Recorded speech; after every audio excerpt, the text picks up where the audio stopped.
हम एल्कोहल बनाने की विधियां पढ़ रहे थे और एल्कोहलों का निर्माण अपन ने एल्कीनों से भी किया है, ग्रीन्यार अभिकर्मक से भी किया है। अब हम एल्कोहलों का निर्माण करेंगे एल्किल हैलाइडों से। एल्किल हैलाइड जलीय क्षार के साथ, जलीय KOH हो सकता है, जलीय NaOH हो सकता है, नम सिल्वर ऑक्साइड हो सकता है। तो जलीय क्षार के साथ नाभिक स्नेही प्रतिस्थापन अभिक्रियाएं देते हैं तो एल्किल हैलाइड होगा, हैलाइड आयन हट जाएगा और उसके स्थान पर क्षार का OH- प्रतिस्थापित हो जाएगा और एल्किल हैलाइड अपना एल्कोहल में परिवर्तित हो जाएगा। जैसे अपन प्राथमिक एल्किल हैलाइड प्रयुक्त करते हैं RCH2X, प्राथमिक एल्किल हैलाइड है और ये जलीय NaOH या जलीय KOH या नम सिल्वर ऑक्साइड के साथ इसकी रिएक्शन करा सकते हैं। तो X हट जाएगा, इसकी जगह पे OH आ जाएगा और X Na के साथ चला जाएगा। तो RCH2OH प्लस Na के साथ निकल गया X। तो इस प्रकार से प्राथमिक एल्किल हैलाइडों की जलीय NaOH या KOH या Ag2O के साथ रिएक्शन कराने पर प्राथमिक एल्कोहल प्राप्त हो जाता है। इसी प्रकार से अपन द्वितीयक एल्किल हैलाइड लेना चाहें, ये द्वितीयक एल्किल हैलाइड है, इसकी जलीय NaOH या KOH के साथ क्रिया करें, वही केवल X की जगह पे ही अपन को OH लिखना है और तो यहाँ K के साथ X निकल जाएगा। तो ये द्वितीयक एल्कोहल बन गए। अब तृतीयक एल्कोहल प्राप्त करने के लिए स्वाभाविक ही तृतीयक एल्किल हैलाइड का उपयोग करना पड़ेगा, लेकिन तृतीयक एल्किल हैलाइडों से जो तृतीयक कार्बोकेटाइन प्राप्त होते हैं उनका स्थायित्व तो प्राथमिक और द्वितीयक कार्बोकेटाइनों से अधिक होता है। इसीलिए अभिक्रिया में नाभिक स्नेही प्रतिस्थापन तो होगा, लेकिन कुछ मात्रा में अभिक्रिया विलोपन पथ का भी अनुसरण कर लेगी, जिसके साथ साथ अपन को तृतीयक एल्कोहल के साथ साथ कुछ मात्रा में एल्कीन भी प्राप्त होगी। तो अगर अपन को केवल तृतीयक एल्कोहल प्राप्त करना है तो पहले तृतीयक एल्किल हैलाइडों की क्रिया हम सिल्वर एथेनॉइड से कराकर उसका एस्टर लवण प्राप्त करेंगे और फिर उसकी क्रिया जलीय क्षार से कराएंगे तो अपन को केवल तृतीयक एल्कोहल ही प्राप्त होगा। जैसे रिएक्शन को अपन इस प्रकार से लिख सकते हैं RCR और ये X, ये तृतीयक एल्किल हैलाइड हो गया। अब इसकी क्रिया पहले आप सिल्वर एथेनॉइड से कराओ CH3COOH, तो X माइनस हटेगा और एथेनॉइड CH3COO- इसकी जगह पर ट्रांसफर हो जाएगा। तो ये एल्किल हैलाइड है जो एस्टर में चेंज हो जाएगा। तो ये CH3COO यार जुड़ गया अपना और Ag के साथ Br अलग हो गया। अब इस रिएक्शन में विलोपन होने की संभावना खत्म हो गई। अब आप इसका जलीय क्षार के साथ क्रिया कराओ, तो इसकी क्रिया आप NaOH से या KOH से किसी से भी करा दो तो ये आपका CH3COO Na के साथ निकल जाएगा, यानी कि CH3COO- की जगह पे OH- ट्रांसफर हो जाएगा। तो RCROH और ये निकल गया सोडियम एसीटेट CH3COO तो ये तृतीयक एल्कोहल प्राप्त हो गया अपन को टोटल। तो इस प्रकार से एल्किल हैलाइडों से एल्कोहल बनाए जा सकते हैं। प्राथमिक एल्किल हैलाइड की सीधे जलीय क्षार से क्रिया कराओ, प्राथमिक एल्कोहल बन जाएंगे। द्वितीयक एल्किल हैलाइडों की सीधे जलीय क्षार से क्रिया कराओ, द्वितीयक एल्कोहल बन जाएंगे। लेकिन तृतीयक एल्किल हैलाइडों की सीधे जलीय क्षार से क्रिया कराओगे तो तृतीयक एल्कोहल के साथ साथ एल्कीन भी बनेगी। तो अपन को टोटल तृतीयक एल्कोहल ही चाहिए। तो पहले अपन तृतीयक एल्किल हैलाइड की क्रिया सिल्वर एल्केनॉइड यानी एथेनॉइड से करवा एस्टर बनाएंगे, फिर इस एस्टर की क्रिया अपन जलीय क्षार से कराएंगे तो अपन को केवल तृतीयक एल्कोहल प्राप्त होगा, एल्कीन प्राप्त नहीं होगी। इस अभिक्रिया के द्वारा हम प्राथमिक हेलो एल्केन को द्वितीयक हेलो एल्केन में भी परिवर्तित कर सकते हैं। जैसे 1 ब्रोमोप्रोपेन, अब ये प्राथमिक एल्किल हैलाइड है और इससे अगर अपन को 2 प्रोपेनॉल यानी द्वितीयक एल्कोहल प्राप्त करना है तो पहले हेलोजन जो नंबर 1 पे जुड़ रहा है आपका ब्रोमो, उसको नंबर 2 पे लाना पड़ेगा। फिर जलीय क्षार से क्रिया कराओगे तो 2 नंबर से Br हटेगा तो 2 नंबर पे OH जुड़ जाएगा तो द्वितीयक एल्कोहल आ जाएगा। अब हेलोजन एक जगह से हटाकर दूसरी जगह पे लाना है तो पहले एल्किल हैलाइड की एल्कोहलिक KOH से क्रिया कराते हैं। एल्किल हैलाइड एल्कोहलिक KOH के साथ विलोपन अभिक्रिया देते हैं, एल्कीन बन जाएगी। ये RCH2 CH2Br plus alcoholic KOH। Alcoholic KOH में क्या है, तब इस एक जिस कार्बन से हेलोजन जुड़ा हुआ है Br, वहां से तो Br हट जाएगा और उसके एक पड़ोसी कार्बन से हाइड्रोजन हटेगा और इन दोनों के बीच में सिंगल का डबल हो जाएगा, यानी विलोपन हो जाएगा। तो R CH double bond CH2 plus K Br और प्लस H2O। ये रिएक्शन आप पहले पिछली क्लास में पढ़ चुके हो का एल्किल हैलाइडों की एल्कोहलिक KOH के साथ विलोपन अभिक्रिया होती है और एल्कीन बनती है। तो आपका ब्रोमीन जो 1 नंबर पे था वो हट चुका है, अब उसी हेलोजन को वापस 2 नंबर पे लाना है। तो आप ये जो एल्कीन बनी है इसकी अब वापस हाइड्रोजन हैलाइड के साथ अभिक्रिया करा देंगे, वापस HBr के साथ अभिक्रिया करा दो। तो एल्कीनों का पर हाइड्रोजन हैलाइडों का योग मार्कोनिक नियम के अनुसार होता है, यानी कि ऋणावेशित भाग जो यहाँ पर Br है हेलोजन है वो द्विबंध से बंधित उस कार्बन पर जुड़ेगा जिस पर हाइड्रोजन की संख्या कम है। तो R यहाँ CH पर जुड़ गया Br, डबल का हो गया सिंगल और पीछे के CH2 पे जुड़ गया H। तो आपका हेलोजन 1 नंबर पे था जिसको हटाकर आप 2 नंबर पे ले आए। अब आप जलिए KOH से क्रिया कराओगे तो Br 2 नंबर से हटेगा, तो जितने नंबर पे से हेलोजन हटता है उतने ही नंबर पे OH आता है। तो स्वाभाविक है Br जब 2 नंबर पे से हटेगा तो OH भी 2 नंबर पे ही आएगा। तो R CH CH3 और ये हो गया Br, इसकी क्रिया कराओ जलीय KOH से। तो जहां पर हेलोजन है वहीं पे अपन को OH जोड़ना है हेलोजन को हटाकर, और हेलोजन आपका K के साथ निकल गया तो ये द्वितीय एल्कोहल अपन को प्राप्त हो गया। तो इस प्रकार से अपन प्राथमिक एल्किल हैलाइडों से भी द्वितीय एल्कोहल प्राप्त कर सकते हैं।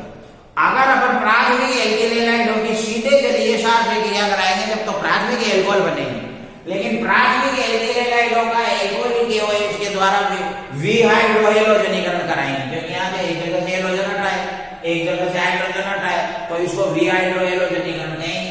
तो विहाइड्रोहेलोजनीकरण कराने पर एल्कीन बनेगी, फिर इस एल्कीन पर अकॉर्डिंग टू मार्कोनिक लॉ यानी मार्कोनिक के नियम के अनुसार हाइड्रोजन हैलाइड का योग कराएंगे तो आपके वापस एल्किल हैलाइड बन जाएगा, जिसमें आपका हेलोजन परमाणु कोने पर से हटकर श्रृंखला के किसी बीच के कार्बन पर आ जाएगा और फिर उसकी जलीय KOH से क्रिया कराओगे तो आपका OH समूह द्वितीय कार्बन पे ही जुड़ेगा, क्योंकि हेलोजन आपका द्वितीय कार्बन पर ही था। तो इस प्रकार से द्वितीय एल्कोहल अपन को प्राप्त हो जाएगी। तो अपन एल्किल हैलाइडों से एल्कोहल तीनों प्रकार के प्राप्त कर सकते हैं। प्राथमिक एल्किल हैलाइडों की जलीय सार से क्रिया कराओ प्राथमिक एल्कोहल, द्वितीय एल्किल हैलाइडों की जलीय सार से क्रिया कराओ द्वितीय एल्कोहल, तृतीय एल्किल हैलाइडों का पहले सिल्वर एल्केनोइड से क्रिया कराकर एस्टर बनाएंगे, फिर जलीय सार से क्रिया कराएंगे तो तृतीय एल्कोहल बनेगा, क्योंकि डायरेक्ट जलीय सार से करा देंगे तो कुछ मात्रा में एल्कीन भी बन जाएगी। और यदि अपन को प्राथमिक एल्किल हैलाइड से द्वितीय एल्कोहल लाना है तो इस प्रकार से पहले प्राथमिक एल्किल हैलाइड की एल्कोहलिक KOH के साथ विहाइड्रोहेलोजनीकरण क्रिया करवाएंगे, एल्कीन बनेगी। एल्कीन पर हाइड्रोजन हैलाइड का योग कराएंगे जो मार्कोनिक नियम के अनुसार होगा, तो आपका हेलोजन परमाणु द्वितीय कार्बन पर ट्रांसफर हो जाएगा। फिर जलीय सार से क्रिया कराओगे तो चूंकि हेलोजन द्वितीय कार्बन पर है तो आपका OH भी द्वितीय कार्बन पर आ जाएगा और आपको फाइनली द्वितीय एल्कोहल प्राप्त हो जाएगा। तो इस प्रकार से हम एल्किल हैलाइडों से कोई सा भी एल्कोहल प्राप्त कर सकते हैं। अब इसके बाद में अपन एल्डिहाइड और कीटोनों से भी एल्कोहल प्राप्त करेंगे। एल्डिहाइड और कीटोनों का यदि अपचयन करवा दिया जाए तो एल्कोहल बनते हैं। अब एल्डिहाइडों के अपचयन से प्राथमिक एल्कोहल बनेंगे और कीटोनों के अपचयन से द्वितीय एल्कोहल बनेंगे। तो एल्डिहाइडों का सूत्र होता है RCHO। तो ये 2H के द्वारा अपचयन करवाया तो एक HCH में जुड़ जाएगा और एक O के पीछे चला जाएगा तो RCH2OH। और इसी प्रकार से अगर कीटोन लेंगे तो इसका भी वही 2H के द्वारा अपचयन होगा तो RR और एक HC पर डबल का सिंगल और एक O के पीछे। तो यहां बन गया आपका प्राथमिक एल्कोहल और यहां बन गया आपका द्वितीय एल्कोहल। तो इस प्रकार से एल्डिहाइड और कीटोनों के अपचयन से भी अपन प्राथमिक और द्वितीय एल्कोहल प्राप्त कर सकते हैं। एल्डिहाइडों के अपचयन से प्राथमिक एल्कोहल बनेगा, कीटोनों के अपचयन से द्वितीयक एल्कोहल बनेगा। अब स्वाभाविक है अपचयन अभिक्रियाओं में किसी न किसी अपचायक की आवश्यकता पड़ती है, जैसे ऑक्सीकरण अभिक्रियाओं में ऑक्सीकारक की आवश्यकता पड़ेगी। तो यहाँ पर कुछ अपचायक है, जैसे ये अपचायक अपने पास सोडियम प्लस एथेनॉल भी हो सकता है, क्योंकि इन दोनों से भी हाइड्रोजन उपलब्ध होती है जो किसी यौगिक के साथ जुड़कर उसका अपचयन कर देती है। तो यदि अपन एल्डिहाइड और कीटोनों का अपचयन सोडियम तथा एथेनॉल के द्वारा करवाएंगे तो फिर इस अभिक्रिया को या इस अपचयन को हम बुओ-ब्लांक अपचयन कहते हैं। तो यहाँ तीर के ऊपर Na+CO2H5OH लिख देंगे। रिएक्शन इसी प्रकार से लिखनी है। अब इसकी क्रियाविधि की अगर अपन बात करें, बुओ-ब्लांक अपचयन किसकी उपस्थिति में होगा? सोडियम तथा एथेनॉल की उपस्थिति में। 1947 में हेंसले ने इस अपचयन में थोड़ा सा सुधार किया था।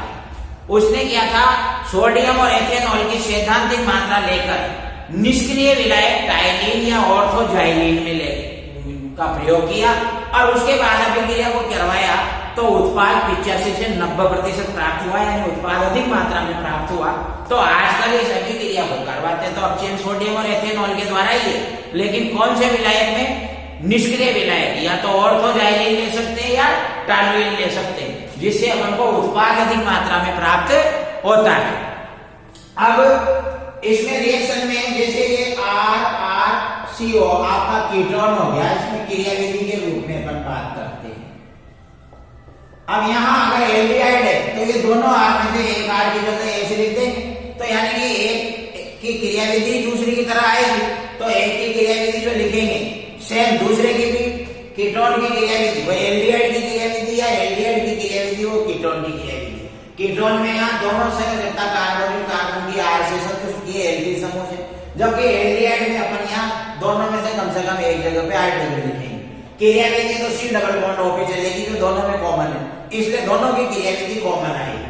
तो सबसे पहले यहाँ पर क्रिया में अटैक करेगा सोडियम। सोडियम इलेक्ट्रॉन दाता है, ये इस ऑक्सीजन को एक इलेक्ट्रॉन दान करेगा। एक इलेक्ट्रॉन दान करने के वजह से ऑक्सीजन पर इलेक्ट्रॉन घनत्व बढ़ जाएगा, तो ये पाइबंध टूटेगा। ये पाइबंध टूटेगा, इसके दोनों इलेक्ट्रॉन किसको मिल जाएंगे? कार्बन को। तो कार्बन के ऊपर ऋणावेश आ जाएगा, तो R और C और ये डबल का सिंगल, तो कार्बन के ऊपर वो पाइबंध का एकाकी इलेक्ट्रॉन युग्म आ गया, इसलिए कार्बन के ऊपर ऋणावेश आ गया। जबकि ऑक्सीजन को सोडियम ने एक इलेक्ट्रॉन दिया है, अगर नहीं देता तो इसके ऊपर धनावेश आता, लेकिन दिया है इसलिए इसके ऊपर एक विषम इलेक्ट्रॉन आ चुका है। अब ये R और CO, तो इसके ऊपर अब एथिल एल्कोहल अटैक करेगा C2H5OH, क्योंकि अपचायक यही था Na+C2H5OH। तो पहले Na ने अटैक किया, एक इलेक्ट्रॉन ऑक्सीजन को दान दिया, तो ऑक्सीजन के ऊपर विषम इलेक्ट्रॉन आ गया, तो पाइबंध टूट गया जिसका इलेक्ट्रॉन कार्बन को मिला। तो कार्बन अब यह एथिल एल्कोहल में से H+ को खींचेगा और H+ को ये एकाकी इलेक्ट्रॉन युग्म दान करके उसके साथ बंध बना लेगा। तो R और ये CO, तो ये C ने अपना वो एकाकी इलेक्ट्रॉन युग्म जो उसको पाइबंध से मिला था वो किसको दे दिया? H+ को। तो C2H5OH में से H+ कार्बन पर जुड़ गया, तो यहाँ केवल क्या रह गया? C2H5O-। अब यहाँ पर फिर से वापस वही काम होगा, फिर से आपका पास सोडियम आएगा, यानी जिसके पहली बार सोडियम, दूसरी बार एथेनॉल, फिर एक बार सोडियम और एक बार एथेनॉल। इस प्रकार से अभिक्रिया की क्रियाविधि पूरी होगी। अब सोडियम फिर ऑक्सीजन को एक इलेक्ट्रॉन दान करेगा, दान करते पहले एक विषम इलेक्ट्रॉन था, अब पूरा एक जोड़ा हो जाएगा। तो यहाँ पर Na एक इलेक्ट्रॉन देने के बाद में Na+ के रूप में विलयन में रह गया, यहाँ फिर Na एक और इलेक्ट्रॉन देकर ये तो Na+ के रूप में रह गया, और वो एक इलेक्ट्रॉन किसको मिला? वो एक इलेक्ट्रॉन मिला ऑक्सीजन को। तो ऑक्सीजन के ऊपर कितने इलेक्ट्रॉन हो गए? दो होने की वजह से नेगेटिव हो गई ऋणावेश। अब ये भी एक प्रोटॉन ग्रहण करने में सक्षम है, कोई H+ आए तो ये भी अपना एकाकी इलेक्ट्रॉन युग्म उस हाइड्रोजन को दान करके H+ बंध बना लेगी, तो ये भी वापस एथेनॉल को खींचेगी। तो एथेनॉल का एक अणु फिर यहाँ पर आएगा, तो C2H5OH, तो इसके H+ को बुलाएगी ऑक्सीजन और अपना ये एकाकी इलेक्ट्रॉन युग्म उसको दान देगी, तो इस ऑक्सीजन के साथ हाइड्रोजन का बंध बन जाएगा और फिर C2H5O- मुक्त हो जाएगा। तो ये R CH और O पे भी जुड़ गया H और यहाँ निकल गया C2H5O-। तो C2H5O- 2 बार और Na+ 2 बार, तो 2C2H5ONa विलयन में बन जाएगा। तो इस प्रकार से ये फाइनली अपने पास ये द्वितीयक एल्कोहल बन गया, क्योंकि अपन ने कीटोन लेकर प्रारंभ किया था। अगर 2 R में से कम एक जगह H लेते तो यहाँ भी एक H आता, तो ये RCH2OH प्राथमिक एल्कोहल बन जाता। तो क्रियाविधि सेम रही। एल्डिहाइड के लिए लिखना है तो 2 में से किसी एक R की जगह अपन H लिखते जाएंगे, तो ये क्रियाविधि एल्डिहाइड के लिए हो जाएगी। फिलहाल ये दोनों जगह R लिखे हैं, तो ये क्रियाविधि कीटोन के लिए है। कीटोन के अपचयन से द्वितीयक एल्कोहल बनता है, इसलिए यहाँ पर अपने पास द्वितीयक एल्कोहल बना है। जबकि एल्डिहाइड के अपचयन से प्राथमिक एल्कोहल बनता है, तो एक R की जगह H लेते ही अपने आप ही प्राथमिक एल्कोहल बनेगा। तो इस प्रकार से सोडियम और एथेनॉल के द्वारा एल्डिहाइडों के अपचयन से प्राथमिक एल्कोहल और कीटोनों के अपचयन से द्वितीयक एल्कोहल बनते हैं, और इस अपचयन को बुओ-ब्लांक अपचयन कहते हैं। और आजकल इस अभिक्रिया में सोडियम और एथेनॉल को निष्क्रिय विलायक टॉलुइन या ऑर्थोजाइलिन में लेकर कराते हैं, जिससे प्राप्त होने वाले एल्कोहल की मात्रा बढ़ जाती है। इसके अलावा LiAlH4 लिथियम एल्युमिनियम हाइड्राइड या NaBH4 सोडियम बोरोहाइड्राइड के द्वारा भी अपन अपचयन करा सकते हैं। रिएक्शन वही 2S से होगी, वही एल्डिहाइडों के अपचयन से प्राथमिक एल्कोहल और कीटोनों के अपचयन से द्वितीयक एल्कोहल प्राप्त होंगे। क्रियाविधि थोड़ी बदल जाएगी। जैसे NaBH4 की बात करें तो NaBH4 को आप जल या एल्कोहल विलायक में लेकर आप अभिक्रिया करा सकते हो, लेकिन लिथियम एल्युमिनियम हाइड्राइड है, ये जल और एल्कोहल के साथ प्रचंड अभिक्रिया देता है, विस्फोटक अभिक्रिया देता है, नुकसान हो सकता है। इसीलिए यहाँ पर शुष्क डाइएथिल ईथर या टेट्राहाइड्रोफ्यूरॉन THF का उपयोग अपचयन के साथ अपन कर लेते हैं। तो LiAlH4 का उपयोग अपन शुष्क डाइएथिल ईथर या THF टेट्राहाइड्रोफ्यूरॉन के साथ करेंगे, जबकि NaBH4 का उपयोग अपन जल और एल्कोहल के साथ में कर सकते हैं।